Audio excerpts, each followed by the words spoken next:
Hello everyone, this is Chuck Carnevale, co-founder of FastGraphs, the Fundamentals Analyzer software tool and one of the founding members of the Dividend Kings service on financial site Seeking Alpha. This is one of my continuing subscriber request series, Analyze Out Loud videos, where I'm going to cover some specific stocks in the energy sector that was requested by subscribers after my most recent article. I do want to point out that I have not thoroughly researched any of these companies, so what I'm going to provide here is just a look at the companies from the perspective of FastGraphs, and really the goal here is to determine whether these stocks are research worthy or not. In other words, I'll let you decide whether you want to spend more time learning about the companies based on what I show you today. Now, based on a recent Morningstar report done on January 7th, they called energy the most undervalued sector heading into the quarter. And they talked about the fact that even though the energy index continues to underperform the market, that it does look very attractive as we come into 2020. And of course, they're talking specifically about the market. So the companies I was asked to cover are Cabot Oil and Gas, Callan Petroleum, Energy Transfer, which is a pipeline company, Diamondback Energy, which is oil and gas production, and then Valero Energy. And these companies range in some rather new publicly traded companies to some companies that have been around a while.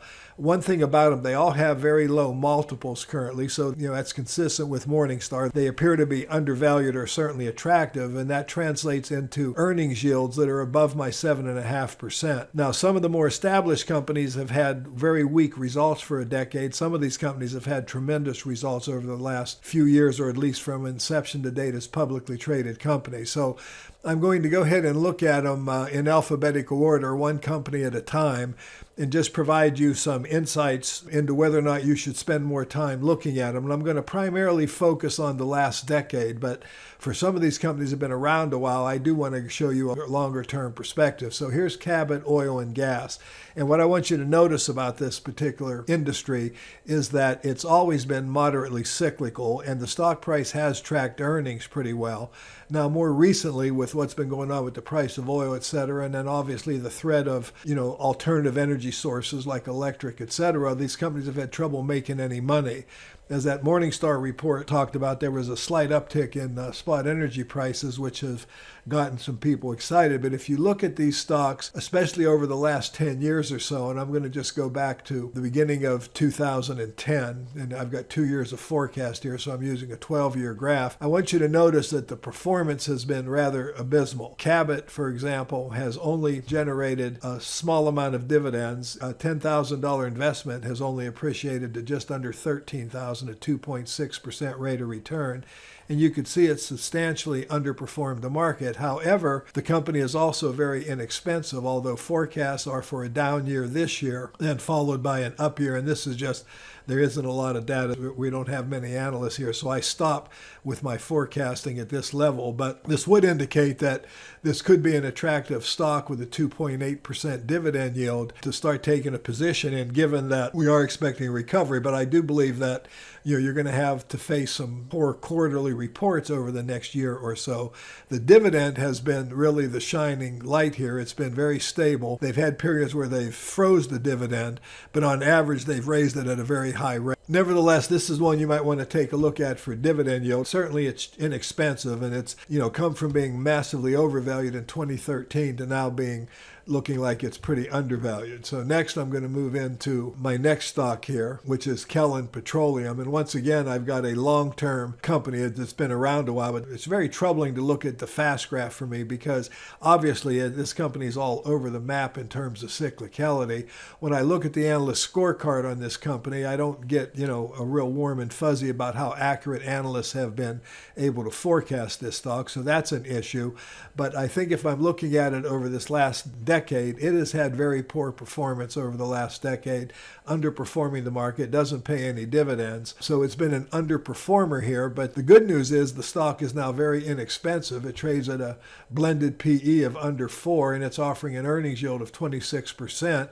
And as far as consensus forecasts going forward, there are quite a few analysts that are forecasting the company to generate some pretty substantial growth over the next couple of years. Now, if that's true, the rates of return here, and this would be more of a growth stock situation, not an income stock situation, could be very attractive, assuming that oil and gas comes back into favor again. So Callan Petroleum is certainly inexpensive at this point, and the real key is as long as these earnings do build as expected, I would say this would look like an attractive buy, but I encourage you to do your own research and due diligence as always.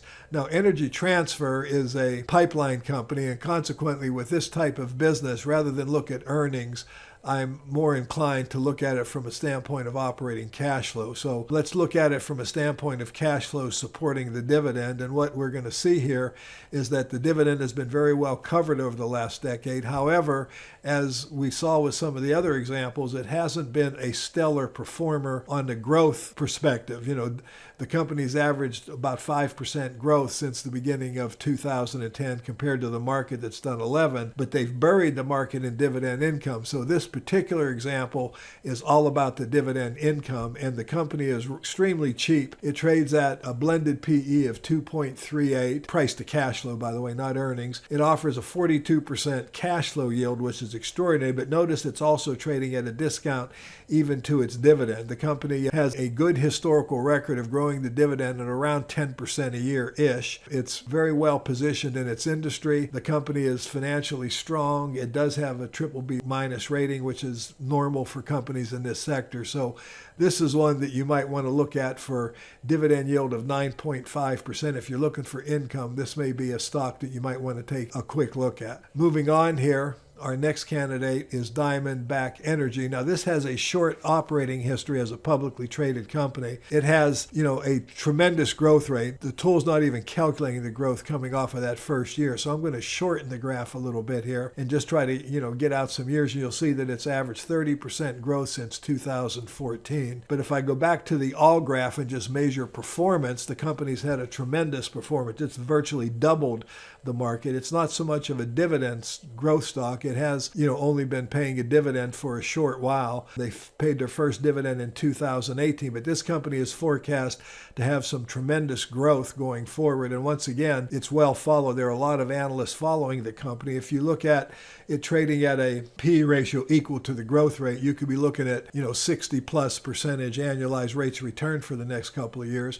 Even if it traded at a more normal market PE ratio of 15, which would, this would be 15.1 times earnings, you'd be looking at 45% potential rates of return. And even if it traded at its blended PE that it's currently trading at of about 11, which would be this dot right here on the graph, you'd still have a company capable of generating 26%. So this is all about growth, a little bit of dividend income, but it's mostly about growth. The company is BB+ rated, which is not extremely high, but it's okay, and it has about 25% debt to capital. So Diamond Energy, it's come down from being, very highly valued, and I'll call it overvalued for the last several years. It's now finally at an attractive valuation, and if we get sentiment changing in oil and gas, it could be quite attractive. Now, moving on to Valero Energy, this is another one that has a long history. It has a pretty strong earnings growth rate over the last decade or so, and if I look at it long term, it's even better, but I do want you to notice there's a lot of cyclicality. Their dividend record is good but spotty. If I look at it from the long-term point of view, they did cut their dividend in 2010 dramatically, but otherwise their dividend growth rate has been over 20% a year, so I kind of like that. The real question here is, you're looking at a company here that's very difficult to forecast. The one-year forecast with a 10% margin of error is not bad. They've missed it 27% of the time, but they've beat it or hit it. They beat it 55% of the time, hit 18% of the time. But when you start going out a little bit longer in the forecast, they've missed it 45% of the time.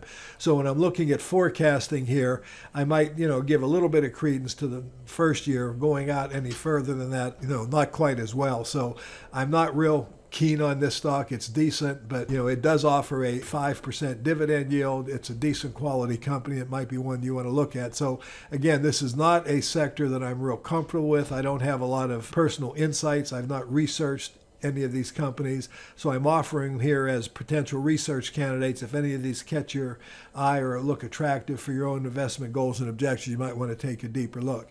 Anyway, this has been Chuck Carmel saying thanks for watching. If you like what you see here, please subscribe to our YouTube channel for more offerings like this. This is our subscriber request series on the energy sector. Thanks for watching.